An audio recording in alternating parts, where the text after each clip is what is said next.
श्रोतेहो, युवा तरंग हा आपला कार्यक्रम सुरू आहे आणि आपण आज बोलतोय गायिका सिद्धी पटवर्धन हिची मी आज मुलाखत घेणार आहे.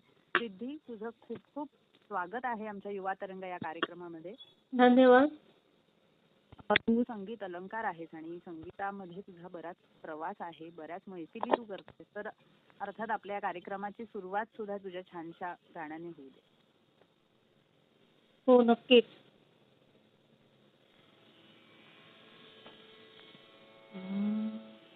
एक सरस्वती वंदना सादर करते राग नटभैरव मध्ये.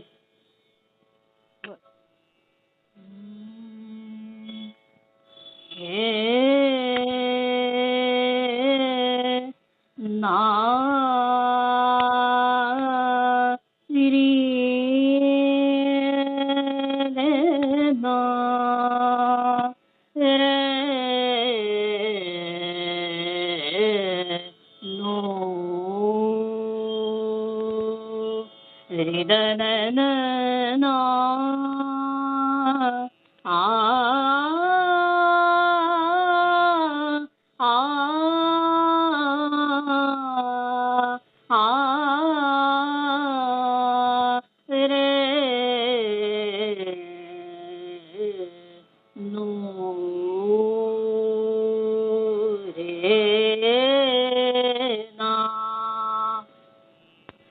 वाणी देवी ज्ञानदानी, वाणी देवी ज्ञानदानी, जगत मातु जग जानी, जगत मातु जग जानी, वाणी देवी ज्ञानदानी, वाणी देवी ज्ञानदानी, जगत मातु जग जानी, वाणी देवी ज्ञानदानी. आ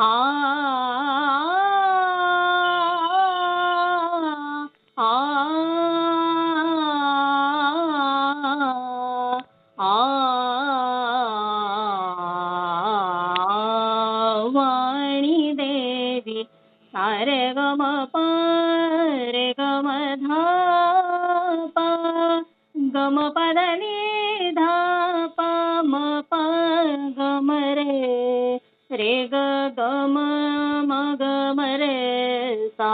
वाणी देवी ज्ञानदानी, नाद रूप वर्ण रूप, नाद रूप वर्ण रूप, नाद रूप वर्ण रूप. आ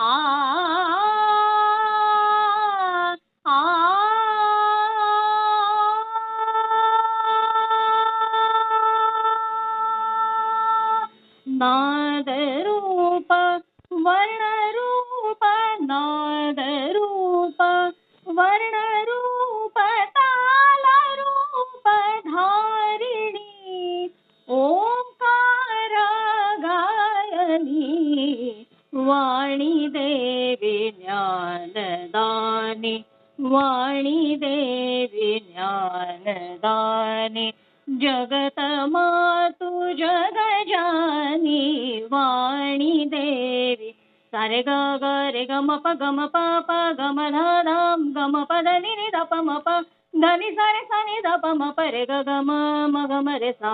वाणी देवी ज्ञानदानी, सारे रे रे रे रे ग ग ग रे ग म ध प ध म प प म ग म रे रे ग ग म ग म रे सा.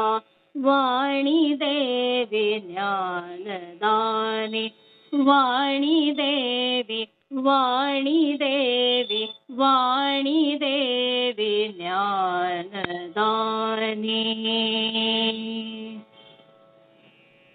वा, खूपच सुंदर आणि खूप छान अशी आपल्या या मुलाखतीची सुरुवात झालेली आहे. तुझा हा प्रवास, सांगीतिक प्रवास हा कसा सुरू झाला? म्हणजे तुला पहिल्यापासून आवड होती आणि मग तू पुढे तो सुरू ठेवलास का? कशी सुरुवात झाली या सगळ्याची? माझ्या सांगीतिक प्रवासाला वयाच्या 3ऱ्या वर्षापासून संगीताची आवड. माझ्या घरातील सांगीतिक पार्श्वभूमीमुळे निर्माण झाली.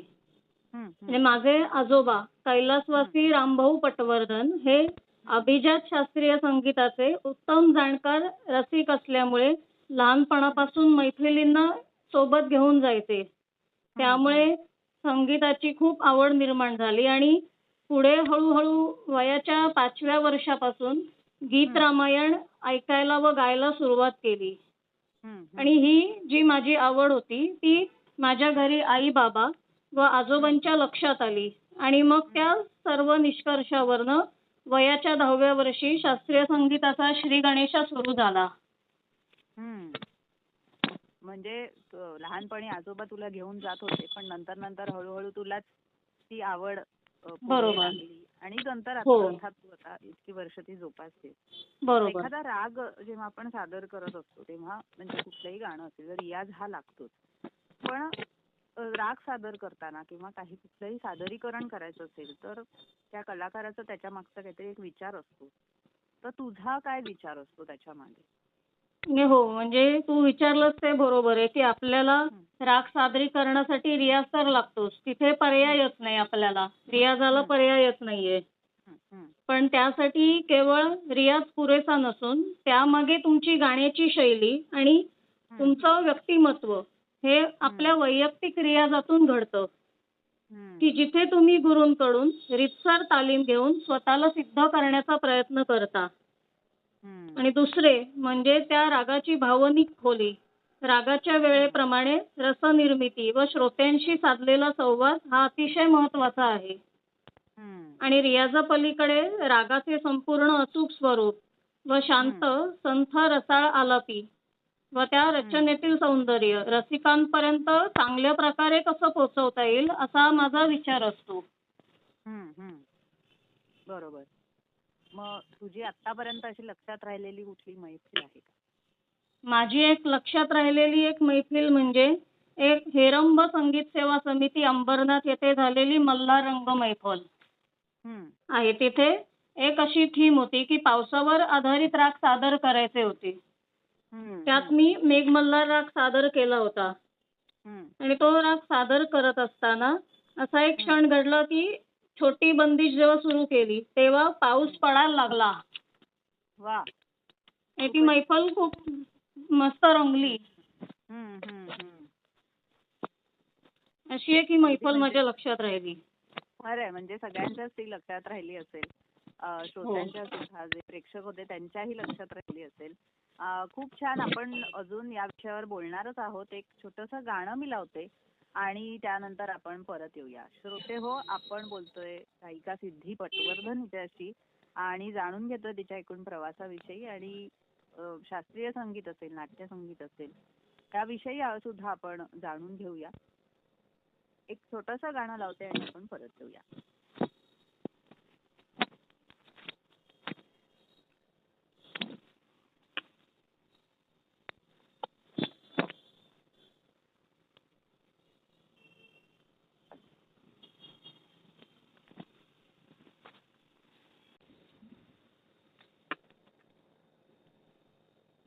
श्रोते हो, युवा तरंग हा आपला कार्यक्रम सुरू आहे आणि आपण सिद्धी पटवर्धन हिच्याशी संवाद साधतोय. तिच्या एकूणच गायन प्रवासाविषयी जाणून घेतोय. सिद्धी, वेगवेगळी गाण्यामधली घराणी आहेत आणि त्यांचा सुद्धा तुझा अभ्यास आहे.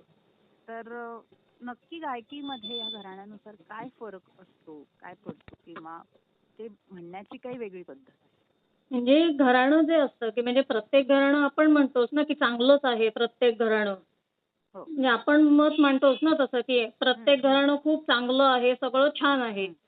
म्हणजे त्यामध्ये काय असतं की प्रत्येक घराणे व त्याची सादरीकरणाची शैली ही वेगळी असते खूप. म्हणजे घराण्यानुसार गायकीचा फरक जर आपण बघितला तर मुख्यत्वे आपल्या आवाजाची जात म्हणजे आपला आवाजाचा टोन कसा आहे व त्यात भावना व्यक्त करण्याची एक पद्धत व लय आणि सुरांचे अचूक ज्ञान या सर्व गोष्टीमुळे म्हणजे गायकीत फरक पडतो.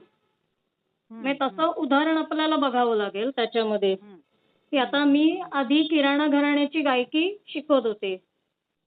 म्हणजे आता म्हणतो ना की प्रत्येक घराण्याची एक शिस्त आहे की त्या प्रत्येक अमुक अमुक घराण्यात या प्रकारचं गातात. किंवा आता किराणा घराणं जेव्हा मी शिकवत होते तेव्हा त्याची लय खूप विलंबित होती, म्हणजे खूप संथ, हम्म. की जी त्यामुळे त्याच्यामध्ये समोरच्याला सुरावटी आणि त्यातली आलापी लगेच समजायला मदत होत होती. हम्म. तसेच ती किराण्याची गायकी तत म्हणजे एक बिन वादनाची आहे. हम्म. त्यामुळे ख्याल सादर करताना प्रत्येक सूर व्यवस्थित ऐकून आणि तानपुरा ऐकून त्याच्यात मिक्स करावा लागतो बर. त्याच्यामध्ये, आणि क्रमाक्रमाने रागाची आलापी षड्जाला महत्व देऊन करावी लागते. हम्म. अशी ही किराणा घराण्याची एक गायकी आहे. हम्म. आणि त्यामध्ये माझ्यात एक कसा फरक पडला की किराणा शिकत असताना मला त्या पूर्ण रागाची शैली समजत गेली आणि आणि शिस्त लागली, हा राग अशा पद्धतीने सादर केला पाहिजे. हम्म. की त्यामध्ये जी आलापी आहे, आता यमन राग मी जेव्हा शिकले होते किराणा घराण्यामध्ये, तर 6 महिने हा राग शिकले होते. त्यामध्ये असं कळलं की नि रे ग म प हे यमनचं आहे ना, नि रे ग म प म ग रे सा प म ग रे ग प म ग नि रे ग म प ग म ध नि ध प म ग रे सा, हा लगाव मी किराणा घराण्यामध्ये भरपूर शिकले होते. त्यामुळे कळलं की हाच लगाव आपल्याला प्रत्येक ख्यालाचा विस्तार करताना मांडावा लागणार. ही एक स्पेशालिटी झाली. स्पेशालिटी. आणि त्याच्यानंतर ग्वाल्हेरची गायकी शिकायला सुरुवात केली, तेव्हा ग्वाल्हेरची लय ही किराणापेक्षा थोडी जलद आहे. म्हणजे त्यामध्ये थोडी आवाजाचा माझा टोन बदलला ग्वाल्हेर सादर करत असताना. मी अजून तो आवाज म्हणतो की जाडा होत गेला. म्हणजे त्याची नैसर्गिक पातळी आपल्या आवाजाची, याचा मेळ हा गायकीत फरक निर्माण करतो. बरं बरं. हा मेजर टोन म्हणतो आपण त्याला. की ग्वाल्हेर घराण्याचं सादर करताना एक बंदिश आहे ती थोडी जलद गाऊन आपल्याला राग मांडावा लागतो. आणि उच्चारणाला अधिक महत्व, बंदिशीच्या स्वरांना उच्चारणाला अधिक महत्व द्यावं लागतं. हा माझ्यात फरक निर्माण झाला. बरोबर. म्हणजे असं प्रत्येक घराण्याची त्याची त्याची स्पेशालिटी आहे आणि प्रत्येक घराण्याचे थोडे राग वेगळे आहेत सादर करण्याचे. किंवा जयपूर घराण्यामध्ये काही लोक म्हणजे दिग्गज लोक किंवा असे विशिष्ट अनवट राग सादर करतात की त्यामध्ये वेगळ्या तालामध्ये बंदिशी असतात. म्हणजे विलंबी ताडा चौताल किंवा आधा तीन ताल वगैरे याच्यामध्ये ते लोक गातात आणि आकारामध्ये जास्त महत्व आहे त्यांच्या गायकीला. अच्छा. आणि आम्ही ग्वाल्हेर किराणा जेव्हा गातो तेव्हा प्रत्येक सूर म्हणतो ना ताकदीने लावून हे दाखवून श्रोत्यांना समोर हे पोचवून त्यातला भाव असं आम्हाला सादर करावं लागतं की तो राग एस्टॅब्लिश झाला पाहिजे. बरोबर बरोबर. नाही तू म्हणजे खूपच छान आता माहिती दिलीस, कारण आता बरेचदा असं ऐकलं जातं की एखादी सादर करणारी जी कलाकार असतात किंवा जे गायक गायिका असतात ते एका विशिष्ट या घराण्यातले आहेत किंवा त्या घराण्यातली गायकी त्यांनी शिकलेली आहे, पण नक्की त्याच्यातलं काय बघायचं किंवा काय ऐकायचं हे समजत नाही. पण आता तू हे स्पेशालिटी जेव्हा सांगितल्यास तेव्हा तर नक्की विशेष लक्ष देऊन ते ऐकल्या जातील. आपण बोलूया या विषयावर. एक छोटं गाणं लावते आणि पुन्हा परत येऊया.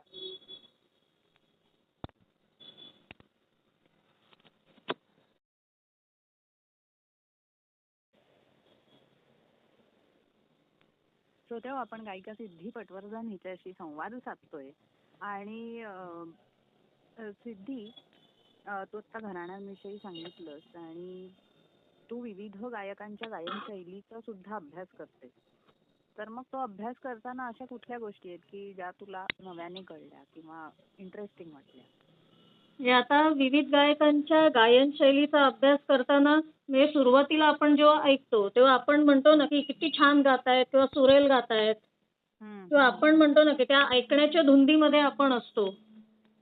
पण मला जेव्हा अभ्यास करण्याची जेव्हा माझ्यावर वेळ आली तेव्हा त्यांची एक सादरीकरणाची पद्धत कशी आहे किंवा त्यातील भाव ते कसे मांडतायत, की भाव कसा त्या पद्धतीने सादर केला पाहिजे किंवा पोचवला पाहिजे, हे अजून शिकले मी. तसेच हे वेगवेगळे बंदिशीचे विषय त्यामध्ये कुठच्या थीम्स मांडतात किंवा त्याची सूक्ष्म आणि स्थूल लय कशी आहे किंवा प्रत्येक रागातील स्वर लगाव आणि त्या त्या रागातल्या ज्या फ्रेझेस असतात त्या इतर घराण्यामध्ये किंवा इतर रागात कशा वापरलेल्या आहेत या सगळ्या गोष्टींचा मी अभ्यास केला आणि त्यामध्ये लयीच्या अंगाने मांडण्याचं टेक्निक मी शिकले नव्याने. म्हणजे आता उदाहरण घ्यायचं तर चंद्रकौस राग आहे तो विशिष्ट घराण्यात कसा गातात किंवा त्या रागाचं वर्जन ते जयपूरमध्ये कसं आहे किंवा ग्वाल्हेरमध्ये त्यांनी कसं मांडलंय किंवा चंद्रकौस मधला गंधार किंवा इतर स्वर ते कुठच्या पद्धतीने लावलेले आहेत की त्याच्याने तो राग स्पष्ट होईल किंवा तो चंद्रकौस दिसून येईल. हे त्याचं महत्व हे आपल्याला समजून घेऊन कसं आपण दाखवू शकतो किंवा तो विषय कसा आपण मांडू शकतो या गोष्टी मी नव्याने शिकले. पण सुरुवातीला हे सगळं म्हणतो ना की करताना खूप नवीन नवीन होतं त्यामुळे समजायचं नाही.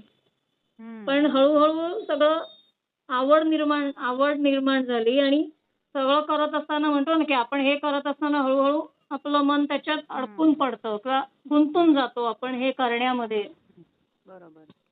हे स्वतःहूनच मग करायला लागले सगळं की आता आपल्याला हे अजून दाखवायचं आहे की करायचं आहे भरपूर आपल्याला की त्याचे स्वर लगाव आणि वैशिष्ट्य कशी मांडायची आणि चांगलं कसं सिद्ध करायचं गाणं हे मी नव्याने शिकतेय आणि हे समजलं मला. आणि खूपच छान. म्हणजे संगीत हा खरंच इतका मोठा विषय आहे की त्याच्यामध्ये आपण जितका अभ्यास करू आणि जितक्या आपल्या नवीन गोष्टी करतात तेवढं आपल्याला वाटतं अरे हे कमीच आहे. अजून काहीतरी छान आपल्याला कळलं पाहिजे किंवा समजत गेलं पाहिजे आणि अजून आपलं छान गाणं कसं होईल याकडे आपला कल असतो. तू बऱ्याच मोठमोठ्या गायकांना तानपुरा साथ सुद्धा केलेली आहे. तर मग त्यावेळेचा काही अनुभव आहे का तुझा? अनुभव आहे भरपूर अनुभव आले तसे छानच. आता जवळजवळ मी 75हून अधिक कलाकारांना तानपुरा साथ केलेली आहे आणि त्यात माझं तेव्हा कॉलेज लाईफ सुरू होतं. तेव्हा मला काय होतं तानपुरा काय असतो किंवा साथ काय असते हे मला काहीच माहिती नव्हतं तेव्हा.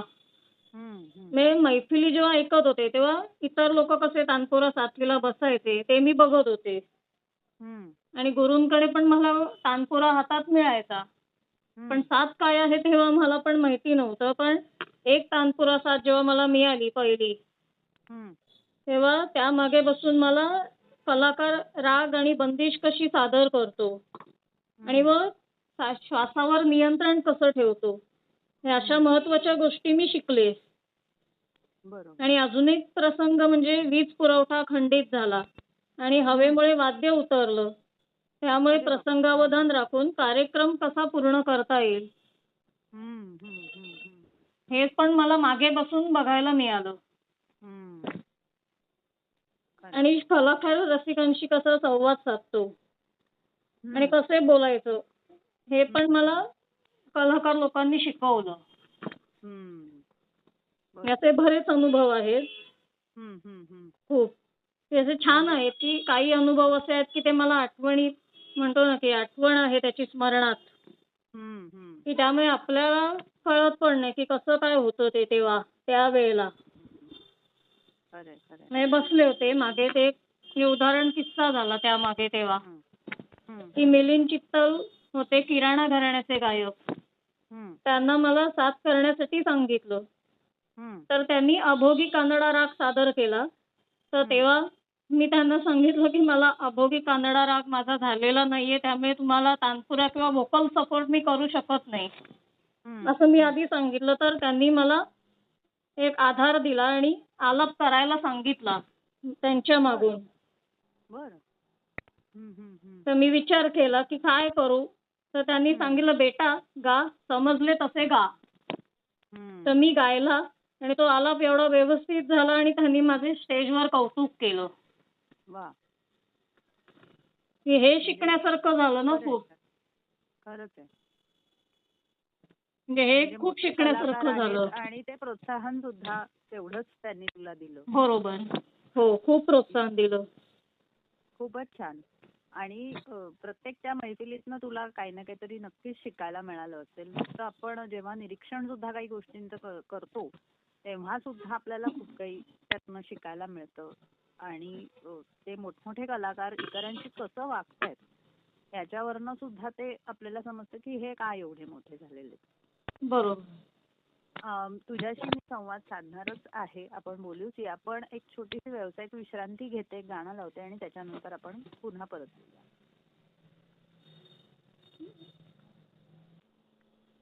श्रोते हो, युवा तरंग हा आपला कार्यक्रम सुरू आहे आणि आपण गायिका सिद्धी पटवर्धन हिच्याशी संवाद साधतोय.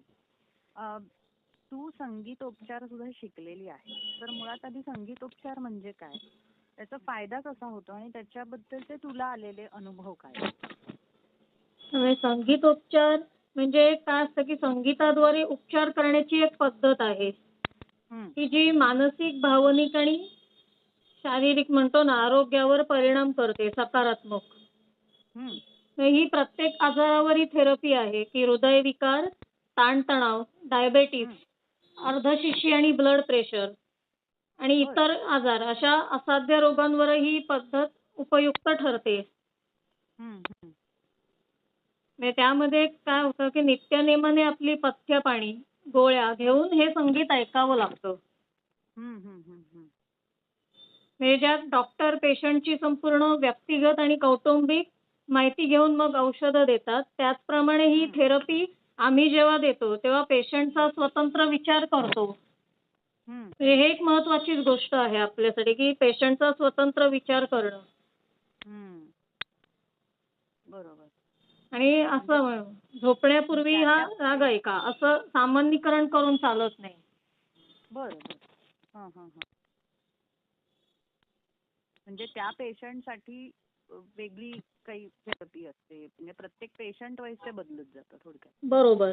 कारण प्रत्येक पेशंटची एक मनाची घडण वेगळी असते. ते त्याचा स्वभाव, त्याचे कामाचं स्वरूप, त्याची पार्श्वभूमी आणि मानसिक शारीरिक स्थिती कशी आहे हे अशा अनेक गोष्टींचा म्हणजे खूप काही आहे की विचार करून कोणत्या प्रकारचे म्युझिक त्याला उपयुक्त ठरते याचा आम्हाला अभ्यास करायला लागतो खोलवर. त्यानुसार राग निवडायला लागतात आणि वेळ बघायला लागते. म्हणजे एक वेळ आहे त्यामध्ये ठरलेली की 60 दिवसाची एक उपचार पद्धती असून 15-20 मिनिटाची एक सायकल असते. अशी ही थेरपी आहे. पण मग त्याला काय म्हणजे ऐकवायचं किंवा काय गाणी ऐकवायची हे सगळं म्हणजे तुम्ही डिसाईड करता? बरोबर. हो, आम्ही डिसाईड करतो पीसेस आणि त्याचे राग कोणते आहेत प्रत्येक आजारांवर. बरं. आणि मग ह्या बाबतीत तुला असे काही या पेशंटचे काही फीडबॅक किंवा असं काही अनुभव आले की खूपच छान त्यांना ह्या सगळ्या संगीतोपचाराचा फायदा झाला? हो, म्हणजे अनुभव आलेले आहे. ते अनुभव आहे तो मी केस एक घेतली त्यावर एक सांगू शकते मी. ही एक अशी एक केस होती आमच्याकडे की 36 वर्षाच्या एक मॅडम होत्या. त्यांना डायबेटिसची एक केस आम्ही घेतली. अशी झाली की त्यांना उत्तम पगाराची नोकरी होती आणि अचानक त्यांची बदली झाली दुसऱ्या ऑफिसमध्ये. त्यामुळे त्यांना त्याचा खूप ताण आला आणि डिप्रेशन मध्ये गेले आणि डायबेटिस झाला त्यांना. मग त्यांनी गोळी 3 वर्ष त्यांची सुरू होती त्याच्यावर. त्या गोळीमुळे थोडी त्यांना कंबरदुखी झाली. तर त्यांना 60 दिवस सातत्याने 20 मिनिटं मी संथ लयीतील यमन, भूप आणि बिहाग हे राग ऐकायला दिले. म्हणजे असंही झालं की सुरुवातीला त्यांनी विश्वास ठेवला नाही. तर मला हे त्यांना विश्वासात घेऊन सांगावं लागलं की ही थेरपी तुम्ही घेऊन बघा कसं आहे. तर 60 दिवस त्यांनी पीसेस ऐकले. भूप यमन त्यांनी सांगितले की मी ऐकते हे पीस. त्यामध्ये मी त्यांना ते चॉईस करायला दिले की तुम्हाला कोणते पीस आवडतात ते तुम्ही चॉईस करा आणि ऐकायला सुरुवात करा दिलेल्या सायकल प्रमाणे. तर त्यांनी ते पीस ऐकले. 60 दिवसात त्यांची गोळी अर्ध्यावर आली. हा, सतत ऐकणं सुरू ठेवलं. मग काही महिन्यात त्यांची एक गोळी बंद झाली. त्याचे कारण म्हणजे की एकाग्रता, त्यांची मेंदूची एकाग्रता, ऐकण्याची पद्धत जी अपेक्षित आहे ती त्यांनी फॉलो केली. हम्म. की त्याचा परिणाम त्याच्या मेंदूवर झाला आणि उजवा मेंदू जो असतो की तो कसा रिस्पॉन्स करतोय हम्म. हे मला समजलं बरोबर. की संपूर्ण परिणाम आहे तो मेंदूवर होतो आणि आपली बॉडी कशी रिस्पॉन्ड करते हम्म. हा सगळा आम्हाला पाहायला लागतं पेशंटचं हम्म. हम्म. की यावरही हा एक त्यांना फायदा झाला की डोळी कमी झाली पूर्ण हम्म. आणि नॉर्मल लाईफ जगू लागल्या. खूपच छान. म्हणजे एका संगीतामुळे किंवा संगीत ऐकण्यामुळे जर कोणाच्या जीवनामध्ये एवढा मोठा बदल होत असेल तर खरंच स्तुत्य आहे. बरोबर.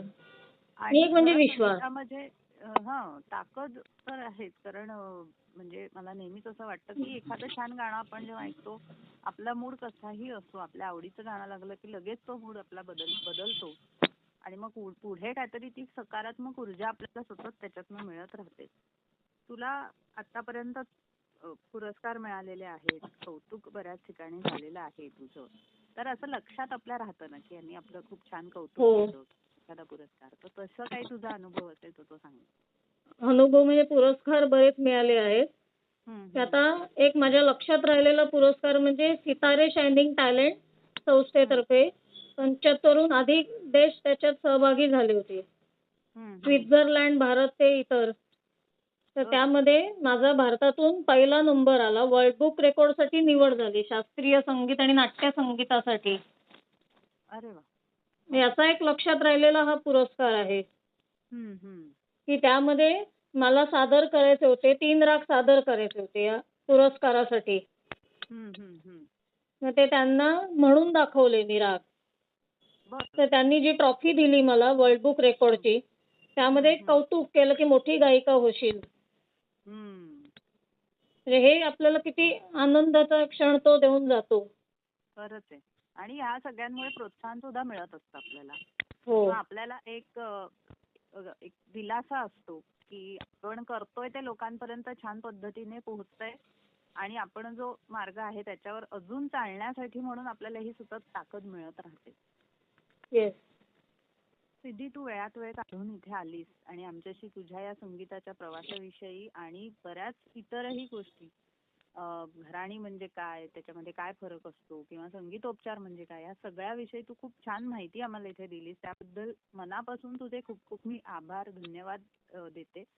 आणि तुझ्या सगळ्या पुढच्या वाटचालीसाठी मी शुभेच्छा देते. तुझ्या मनामध्ये काही तू ठरवलं असशील की हे पूर्ण करायचंय किंवा काही असं आपण म्हणतो ना की ध्येय साध्य करायचं असेल तर त्यासाठी सुद्धा खूप खूप शुभेच्छा. धन्यवाद. श्रोते हो, आता आपण युवा तरंगमध्ये ऐकत होतो गायिका सिद्धी पटवर्धन हिला.